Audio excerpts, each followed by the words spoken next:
Okay, so who goes to the museum? Well, this past summer, 1,950 people went. We may have missed a few.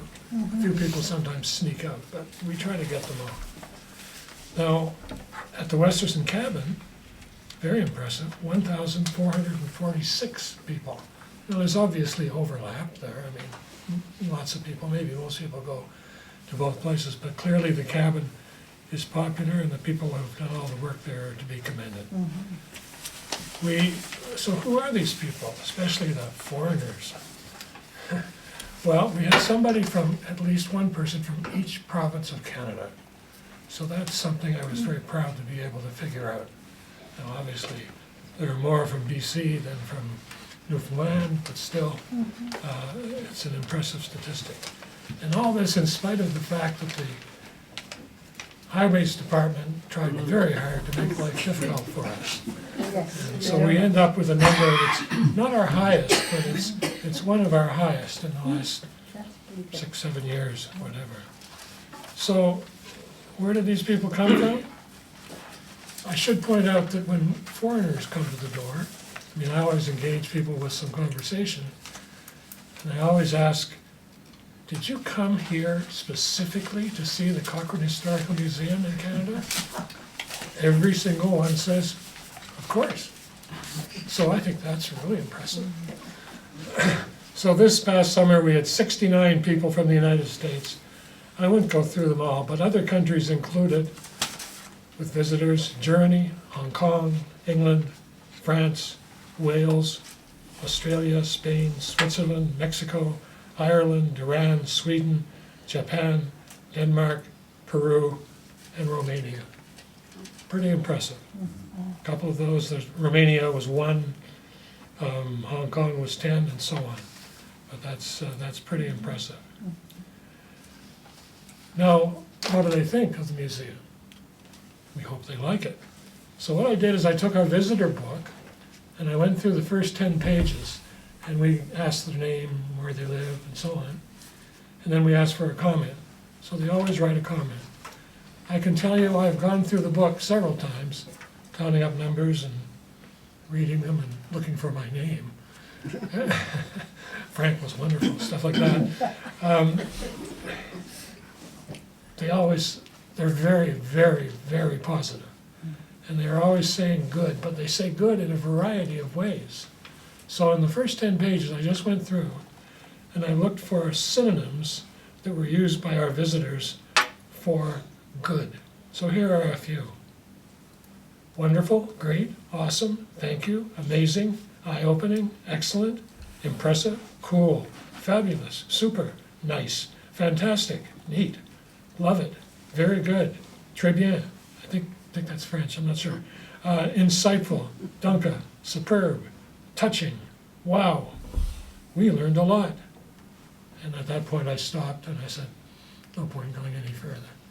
So I think we get a lot of people, and those numbers, by the way, are very impressive compared to a lot of other small museums. I've seen numbers in Nova Scotia and in Alberta, and to get a couple of thousand people for a seasonal museum, that's pretty impressive. A lot of stories come out of the museum in the summer when you hang out there, and I'm going to share one that several of you already have heard, but I like telling it, so I'll tell it again. This occurred in July. So I'm sitting there. I'm always sitting because I can't stand up. And a couple come in, a man and a woman. So I always, where are you from? And how did you hear about us? And so on. And I said, where are you from? And the woman said, we're from Wales. I said, oh my gosh, that's wonderful. This building was built in 1909 by a family, the Davies family, from Wales. And so your being here is really interesting and appropriate and powerful. And she said, well, where was this Davies family from? And I said, well, I'm not sure, but I can look it up in our history book. And I did. So after finding it, I said, They were from Gower, the Gower Peninsula, which I've since learned is one of the most beautiful places in Britain, and certainly in Wales. And she looked at me and she said, "We're from Gower." Gower is just a tiny agricultural rural area outside Swansea, which is a fairly large city. And she said, "I'm a doctor and my practice is in Swansea, but we live in Gower." And I said, "Well, for God's sake, you just passed on the ramp coming in the grandson of the Davies family who built this house. And I know he's been back to Gower, I believe, and so on, and you guys passed. And it would be wonderful if you could have a chance to have a chat with him." So I phoned Gordon's home 2 or 3 times, and I think Matthew phoned a couple of times.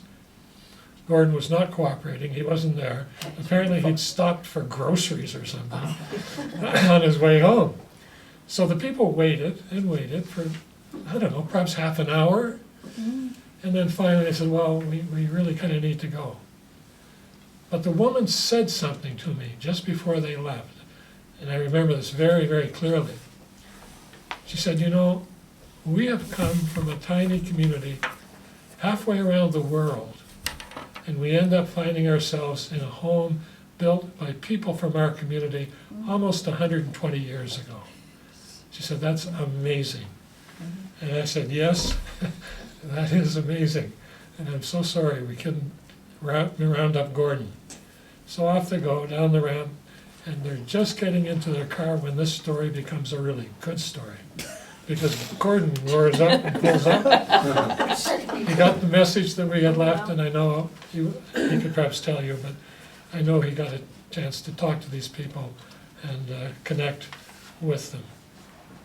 So this all just goes to show that wonderful, interesting things can happen when you volunteer for the Cochrane Historical Museum.